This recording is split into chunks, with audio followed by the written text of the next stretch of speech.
Thanks for joining me. Spawn 21. Like, why do I keep doing this to myself? Um, I haven't enjoyed an issue of Spawn since issue 1. But I need content for the channel. The last couple issues were drawn by Greg Capullo. There were several issues in a row because Todd had to go off and do the Batman Spawn crossover, which was okay. And so this is the first issue where Mcfarlane's back, and there's only this issue and the next one and maybe the one after that where Mcfarlane's drawn the comic, and then he's gone. And Mcfarlane never draws another comic again. He inks for a long time. He'll do a page or something like that here or there. But in terms of Mcfarlane drawing comics, I was kind of thinking about this issue because the art in this thing is really a far cry from his best stuff. There's an image here or there that has his kind of trademark awesomeness and dynamic, interesting design sense, but he's long since passed. I feel like Mcfarlane was building an empire. He got the comic, he was making toys, he wanted animation, he wanted movies. He was a busy man. He doesn't have the time to sit at the drawing board for an entire month, day in and day out, for month after month, drawing comics.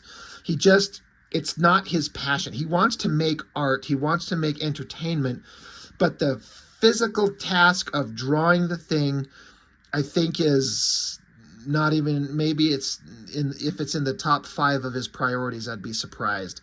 He's got other shit he wants to do. He doesn't want to sit and draw. I feel like drawing is something he likes, but drawing was the means to an end.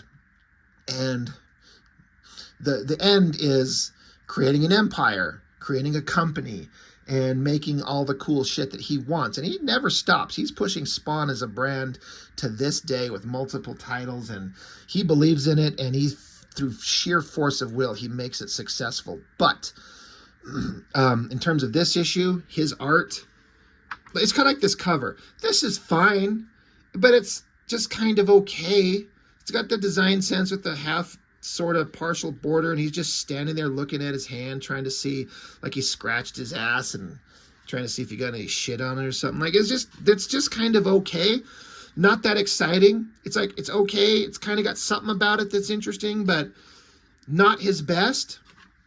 That basically describes this whole book. And it says story and art, Mcfarlane, and it says inks, Mark Pennington. I don't know that Mark Pennington did all the inks. It's really an interesting kind of, like, I would like to know, did Mcfarlane really only pencil this thing and had someone else ink it? Or did Pennington help on some pages in some places? Because I look at it and I don't exactly see another hand inking it. But I also was saying that the art does not stand up to scrutiny the way that Mcfarlane normally does.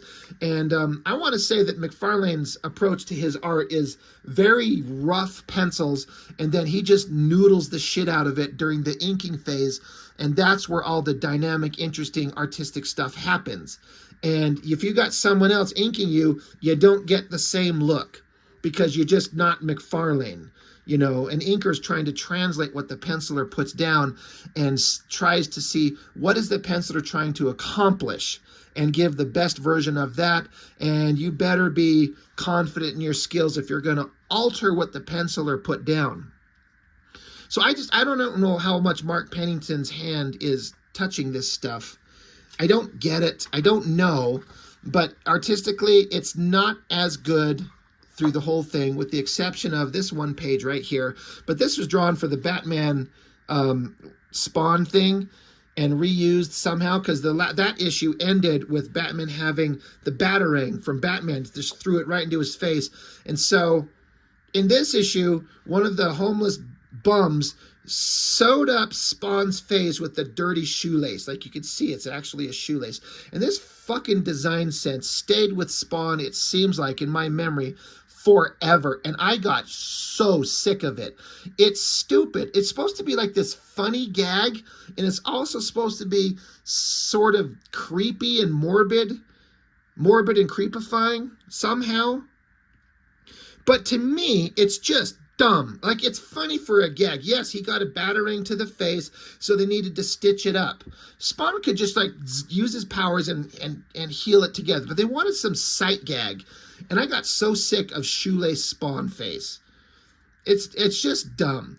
And so now you got homeless guy who, you know, sewed him up, and he's some goofball with big expressions, and they're just trying to make these homeless guys seem like they're just the salt of the earth, just downtrodden good guys. And I've said this before, not to generalize, but that's exactly what I'm going to do, is I worked with the homeless population for several years, a long time ago, and people who live on the streets in the back alleys, they're drunk, they're on drugs, there's a lot of mental illness.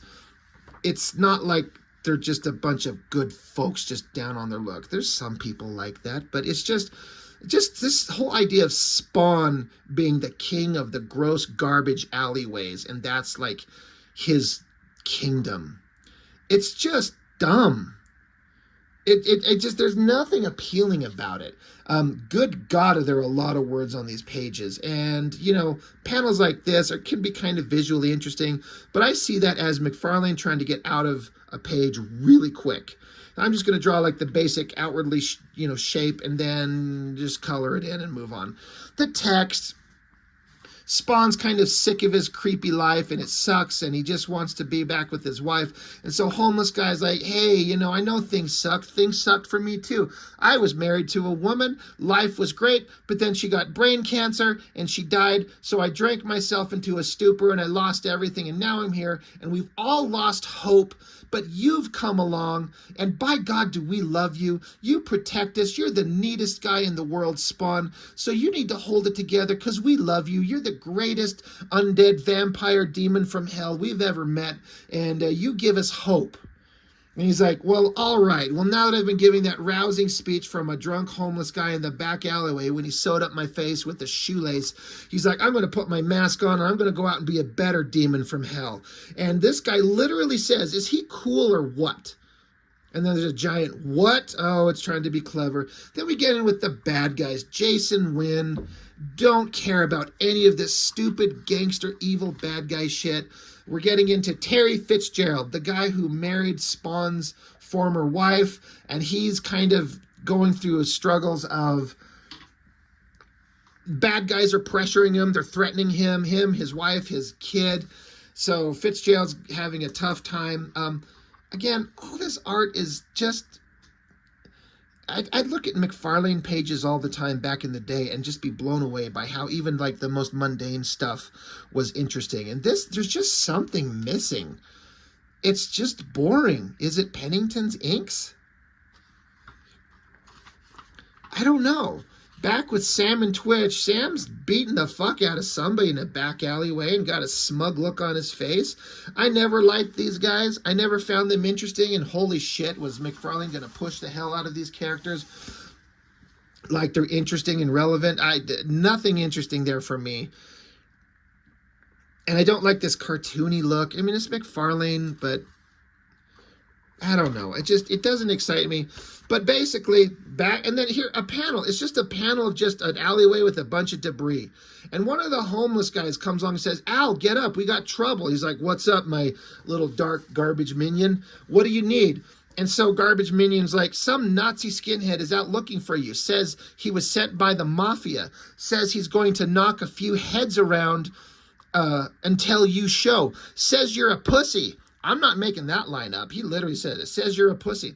So Spawn being like, all right, well, I got to go protect my trash kingdom and all my garbage minions.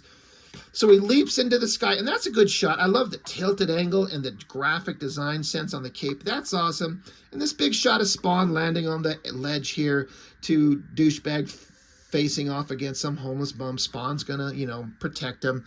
That's kind of okay. It's a far cry from the coolest shot of Spawn Mcfarlane's ever done, but it's okay. So Spawn gets down there, grabs the guy by the arm, shreds his arm, throws him up against a wall, threatens him, says, fuck you, I'm going to kill you. And so bad guy's like, hey, you're messing with the mob. And when you mess with the mob, they will go after anybody, all your friends, your family, anyone you care about. They're going to kill them. So you need to back off, get out of our business, and go fuck yourself before everything you care about is ruined forever. So Spawn looking on, and this kind of shot of his head and his upper body here, that's pretty cool. That's a nice shot. Bad guy's like, you're crazy. They'll kill you. Do you hear? You're dead meat. So Spawn grabs his own face. Like, this is a weird shot with the hand, the way he just sticks his fingers in his own eyes. What the hell is Spawn going to do?